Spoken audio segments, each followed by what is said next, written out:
మహేంద్ర బర్త్‌డేని జగతి, Rishi, Vasu midnight చాలా గ్రాండ్‌గా celebrate చేస్తారు కదా! ఆ సర్ప్రైజ్ చూసి మహేంద్ర చాలా హ్యాపీగా ఫీల్ అవుతాడు కదా! తర్వాత ఎవరి రూమ్‌లోకి వాళ్ళు వెళ్లి పడుకుంటారు. ఉదయాన్నే జగతి వంటగదిలో వంట చేస్తూ ఉంటుంది. అంతలో వసు కూడా వంటగదిలోకి వస్తుంది. "అత్తయ్య, ఈరోజు మావయ్య బర్త్‌డే కదా! ఏం స్పెషల్స్ చేద్దాం?" అని అంటుంది. "నేను చేస్తున్నాను కదా వసు! నీకెందుకు శ్రమ? నువ్వెళ్ళి రెస్ట్ తీసుకో" అని అంటుంది జగతి. "ఏంటత్తయ్య, ఇవన్నీ మీరెలా చేస్తారు ఒక్కరే? నేను కూడా సహాయంగా ఉంటే ఇద్దరం త్వరగా చేసేయొచ్చు" అని అంటుంది వసు. "సర్లే, నా కొడుకు లేచాడా? కాఫీ పెట్టిస్తాను, తీసుకువెళ్ళు" అని అంటుంది జగతి. "మీ అబ్బాయి ఇంకా లేవలేదులే అత్తయ్య. ఇక్కడ నేనేం చేయాలో చెప్పండి, చేస్తాను" అని అంటుంది వసు. "మొండిదానివి కదా వసు" అని నవ్వుతుంది జగతి. తరువాత జగతి, వసు ఇద్దరూ కలిసి మహేంద్రకి ఇష్టమైన వంటలన్నీ ప్రిపేర్ చేస్తారు. మహేంద్రకి ఇష్టమైన స్వీట్ ఐటెమ్స్ కూడా ప్రిపేర్ చేస్తారు. ప్రిపేర్ చేసిన ఐటెమ్స్ అన్నీ కూడా డైనింగ్ టేబుల్ పైన సర్దేస్తారు. అత్తాకోడలిద్దరూ రిలాక్స్‌డ్‌గా హాల్‌లో కూర్చుని కాఫీ తాగుతూ ఉంటారు. అంతలో రిషి కూడా హాల్‌లోకి వచ్చి కూర్చుంటాడు. జగతి, వసులని చూసి, "అత్తాకోడలిద్దరూ ఇంత రిలాక్స్‌డ్‌గా ఉన్నారేంటి? కిచెన్‌లో ఏదో ఓ పని చేస్తూ హడావుడిగా ఉంటారు. ఈరోజేంటి ఇంత రిలాక్స్‌డ్‌గా ఉన్నారు" అని అంటాడు రిషి. "ఆల్రెడీ వర్క్ మొత్తం అయిపోయింది కిచెన్‌లో" అని అంటుంది వసు. "ఏంటి ఈరోజు ఇంత ఫాస్ట్‌గా ఉన్నారు" అని అంటాడు రిషి. "ఏం లేదు, మావయ్య బర్త్‌డే కదా! అందుకే ఫాస్ట్‌గా ఉన్నాం" అని అంటుంది వసు కూడా నవ్వుతూ. "రిషి, నీకు కాఫీ తీసుకొస్తానుండు" అని జగతి తాగే కాఫీని టేబుల్ పైన పెట్టి వెళ్ళబోవడానికి లెగుస్తూ ఉంటుంది. "అత్తయ్య, మీరాగండి, కూర్చోండి, మీరు కాఫీ తాగండి. ఇదిగో, ఈ కాఫీని మేమిద్దరం షేర్ చేసుకుంటాం" అని అంటుంది వసు. "పర్వాలేదులే వసు, నేను తీసుకువస్తాను కదా" అని అంటుంది జగతి. "అమ్మా, నువ్వు కాఫీ తాగు, మేమిద్దరం షేర్ చేసుకుంటాం ఆ కాఫీని" అని అంటాడు రిషి. "వసు కొంచెం తాగింది కదా, సరిపోదులే నాన్న" అని అంటుంది జగతి. "లేదులే అమ్మా, నాకు అలవాటేలే ఈ కాకెంగిలి కాఫీ తాగడం" అని అంటాడు రిషి. వసు ఆశ్చర్యంగా రిషి వంక చూస్తుంది. ఇక రిషి వసుని చూసి నాలుక కరుచుకుంటాడు. "కాకెంగిలా" అని అంటుంది జగతి ఆశ్చర్యంగా. అంతలో మహేంద్ర కూడా హాల్లోకి వచ్చి కూర్చుంటాడు. "ఈ కాకెంగిలి మీకెలా తెలుసు?" అని అంటాడు మహేంద్ర. "డాడ్, ఈ కాకెంగిలి మీకు కూడా తెలుసా?" అని అంటాడు రిషి. "హా! కాలేజ్ డేస్‌లో మీ అమ్మ నాకు కాకెంగిలి చాక్లెట్స్ అవన్నీ ఇస్తూ ఉండేదిలే. ఎంతైనా ఆ రోజులే వేరు, గోల్డెన్ డేస్" అని అంటాడు మహేంద్ర. "చూసావా, ఇవి నీ ఐడియాలే కాదు, మా అమ్మ ఐడియాలు. మా అమ్మ కాపీ క్యాట్ నువ్వు. మా అమ్మ నుండి మా అమ్మ ఐడియాల్ని కాపీ కొట్టావు" అని అంటాడు రిషి వసుని ఆట పట్టిస్తూ. "హలో మాస్టారు, అత్తయ్య ఆ రోజుల్లో అలా చేసేవారని నాకెలా తెలుసు? అత్తయ్య, మీరెప్పుడైనా చెప్పారా మీ విషయాలు నాకు" అని అంటుంది వసు. "లేదు వసు, నేనెప్పుడూ ఆ విషయాలు నీకు చెప్పలేదు. కానీ నా ఆలోచనలు నీ ఆలోచనలు దగ్గరగానే ఉంటాయి వసు" అని అంటుంది జగతి నవ్వుతూ. "అందుకేనా అమ్మ, నీ మనస్తత్వానికి దగ్గరగా ఉన్న అమ్మాయిని కోడలుగా సెలెక్ట్ చేసుకున్నావు" అని అంటాడు రిషి జగతితో. "హలో మై డియర్ సన్ను, నేను సెలెక్ట్ చేసుకోలేదు కోడల్ని. నువ్వు సెలెక్ట్ చేసుకున్నాకే నేను ఓకే చెప్పాను.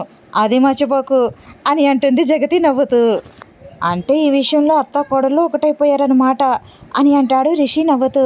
"అంతే మరి, అత్తా కోడలన్నాక ఒకటవ్వకుండా ఎలా ఉంటాము" అని జగతి భుజం పైన తలవాల్చి వసు నవ్వుతూ ఉంటుంది.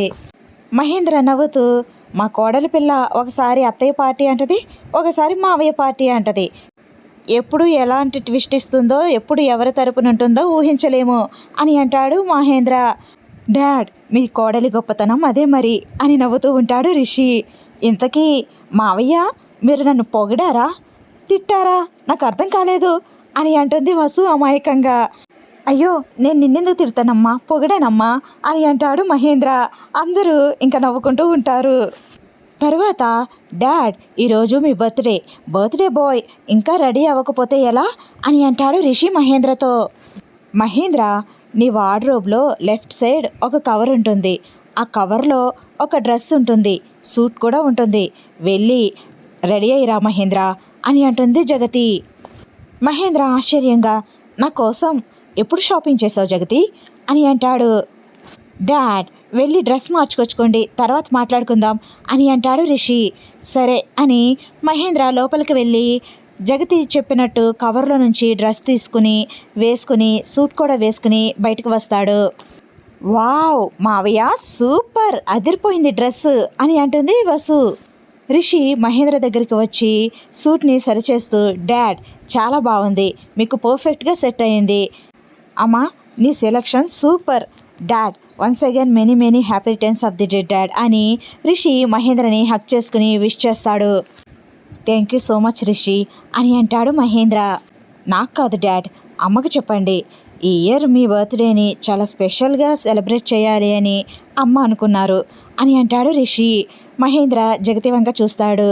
జగతి అదేం లేదు మహేంద్ర, ఈ ప్లాన్లో నాతో పాటు రిషికి కూడా భాగస్వామ్యం ఉంది అని అంటుంది జగతి. అంటే మీ ఇద్దరికీ భాగస్వామ్యం ఉందా, నాకే భాగస్వామ్యం లేదా అని అడుగుతుంది వసు. వసు మా ఇద్దరికి హెడ్ నువ్వే కదా అని అంటుంది జగతి నవ్వుతూ. నీ భాగస్వామ్యం లేకపోవడం ఏంటి, నీ ఆధ్వర్యంలోనే కదా మేమిద్దరం చేసింది అని అంటుంది జగతి. ఇంకా జగతి మాటలకి వసు పక్కున నవ్వేస్తుంది. రిషి మహేంద్ర కూడా నవ్వేస్తారు. అవును నాదో డౌటు, ఈ డ్రెస్ ఎప్పుడు తీసుకున్నావు జగతి, నాకు అర్థం కావట్లేదు. ఈ డ్రెస్సు ఈ సూట్ కూడా పర్ఫెక్ట్గా సెట్ అయింది నాకు. అసలు మెజర్మెంట్స్ కూడా లేకుండా చాలా బాగా స్టిచ్ చేయించావు జగతి అని అంటాడు మహేంద్ర. మెజర్మెంట్స్ లేకుండా ఎవరు స్టిచ్ చేస్తారు మహేంద్ర, మెజర్మెంట్స్ తీసుకునే స్టిచ్ చేశారు అని అంటుంది జగతి నవ్వుతూ. అవునా, నాకు తెలియకుండా నా మెజర్మెంట్స్ ఎప్పుడు తీసుకున్నారబ్బా అని అంటాడు మహేంద్ర ఆశ్చర్యంగా. డాడ్ మీకు తెలియకుండా మీ మెజర్మెంట్స్ తీసుకోవడం ఒక కళ అని అంటాడు రిషి కూడా నవ్వుతూ. అవునా, ఇదెప్పుడు జరిగిందబ్బా అని అంటాడు మహేంద్ర. ఒకసారి మనం అమ్మ షాపింగ్కి వెళ్తుంటే మనం కూడా వెళ్ళాం కదా అమ్మకు తోడుగా, అప్పుడు జరిగింది అని అంటాడు రిషి. మహేంద్ర గుర్తు చేసుకుంటాడు. అవును, మీ అమ్మ వసు షాపింగ్ చేస్తుంటే నేను వాళ్ళతో షాపింగ్ చేయలేదని క్యాంటీన్కి వెళ్ళాను కదా, నా తర్వాత నువ్వు కూడా వచ్చేసావు కదా అని అంటాడు మహేంద్ర. అవును డాడ్, అప్పుడే ఎగ్జాక్ట్గా ఒక సీన్ జరిగింది, అది గుర్తు తెచ్చుకోండి అని అంటాడు రిషి. అవును, వసు మీ అమ్మ వాళ్ళిద్దరూ షాపింగ్ చేసుకుంటూ ఉంటే మనిద్దరం క్యాంటీన్లో ఫుడ్ తిన్నాము.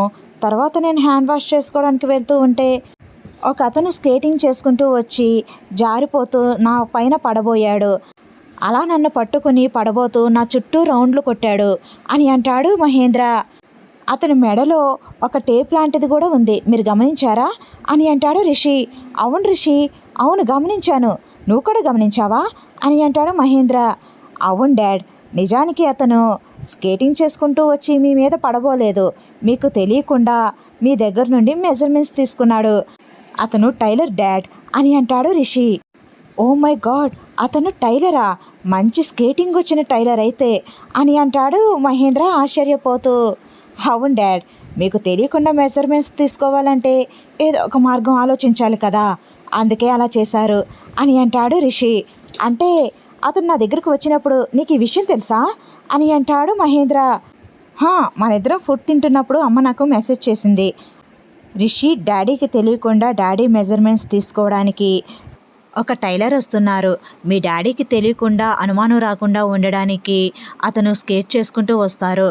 డాడీకి ఏమీ కాదు, డాడీ ఏమీ పడరు, నువ్వేం కంగారు పడకు. తెలియకుండా ఆయన దగ్గర నుంచి మెజర్మెంట్స్ తీసుకోవాలి అంటే నాకు స్కేటింగ్ బాగా వచ్చు మేడం, నేను స్కేటింగ్ చేసుకుంటూ వెళ్తాను అని ఆయనే ఐడియా ఇచ్చారు. కాబట్టి నేను కూడా ఓకే చెప్పాను, నువ్వేం టెన్షన్ పడకు నాన్న, ఇప్పుడు టైలర్ గారు వస్తారు అని మెసేజ్ పెట్టింది అప్పుడే అమ్మ.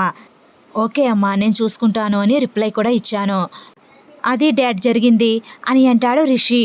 ఓ, నాకు తెలియకుండా ఇంత ప్లాన్ చేశారా? అవును, నాకు ఇప్పుడు గుర్తొస్తుంది కూడా, నేను హ్యాండ్ వాష్ చేసుకుని మీ దగ్గరికి వచ్చేటప్పటికి ఆయనకి షేక్ హ్యాండ్ ఇస్తూ నువ్వు మాట్లాడావు కదా అని అంటాడు మహేంద్ర. అవును డాడ్, డాడీని పాడేయకుండా జాగ్రత్తగా బ్యాలెన్స్ చేస్తూ బాగా మేనేజ్ చేశారు అని టైలర్ గారికి థ్యాంక్స్ చెప్తూ షేక్ హ్యాండ్ కూడా ఇచ్చాను అని అంటాడు రిషి. వామ్మో, తల్లి కొడుకులిద్దరూ మామూలుగా ప్లాన్ చేయలేదు కదా, ఇంత ప్లాన్ చేశారా అని అంటాడు మహేంద్ర. మావయ్య, వీళ్ళిద్దరూ నా ఆధ్వర్యంలోనే ప్లాన్ చేశారు మావయ్య, మీరు అది మర్చిపోతున్నారు అని అంటుంది వసు బొంగమూతి పెడుతూ. అవును మహేంద్ర, వసు చెప్తేనే మేము ఇదంతా చేశాము అని అంటుంది జగతి నవ్వుతూ. అవును డాడ్, వసు ఆధ్వర్యంలోనే ఇదంతా జరిగింది. ఈ ప్లాన్ ముఖ్య సూత్రధారి వసునే. వసు లేకపోతే ఈ ప్లాన్ అసలు సక్సెస్ అయ్యేదే కాదు. చాలా ఇంకేమైనా చెప్పాలా అని ఆట పట్టిస్తూ ఉంటాడు రిషి వసుని. చెప్పండి, ఇంకా ఏమైనా చెప్పాలి అంటే చెప్పేస్తాను మా డాడ్కి అని అంటాడు రిషి. పర్వాలేదు, చాలే, సాటిస్ఫై అయ్యాను అని నవ్వుతూ ఉంటుంది వసు. ఇంకా వాళ్ళిద్దరి మాటలకి జగతి మహేంద్ర నవ్వుకుంటూ ఉంటారు. ఇంకా మీ ఇద్దరు గొడవ ఆపితే బ్రేక్ఫాస్ట్ చేద్దాం అని అంటుంది జగతి. సరే అత్తయ్య, చాలా ఆకలిగా ఉంది, రండి బ్రేక్ఫాస్ట్ చేద్దాం అని అంటుంది వసు. అందరూ డైనింగ్ టేబుల్ దగ్గర కూర్చుంటారు. మావయ్య, ఈరోజు బ్రేక్ఫాస్ట్ ఏంటో గెస్ చేయండి అని అంటుంది వసు. ఏమోనమ్మా, నువ్వే చెప్పు. ఇడ్లీనా, దోశనా, వడనా అని అంటాడు మహేంద్ర. లేదు మావయ్య, ఈరోజన్నీ మీకు ఇష్టమైనవి చేసింది అత్తయ్య. ఈరోజు స్పెషల్ పెసరట్టు ఉప్మా, మీకెంతో ఇష్టమైంది కదా అని అంటుంది వసు నవ్వుతూ. జగతి, త్వరగా వడ్డించు, పెసరట్టు ఉప్మా తిని చాలా రోజులైంది, త్వరగా త్వరగా వడ్డించు అని అంటాడు మహేంద్ర కంగారు పెడుతూ. ఉండు మహేంద్ర, వడ్డిస్తున్నాను కదా అని మహేంద్రకి పెసరట్టు ఉప్మా, చట్నీ అవన్నీ వడ్డిస్తూ ఉంటుంది జగతి. రిషికి వసు వడ్డిస్తూ ఉంటుంది. జగతి వసు కూడా పక్కనే కూర్చుని ఇంకా వాళ్ళు కూడా వడ్డించుకుని నలుగురు సంతోషంగా కబుర్లు చెప్పుకుంటూ టిఫిన్ తింటూ ఉంటారు. వీడియో నచ్చితే లైక్ చేయండి ఫ్రెండ్స్. మన ఛానల్ని చూస్తున్న వాళ్ళు సబ్స్క్రైబ్ చేసుకోండి. Thanks for watching. Bye bye.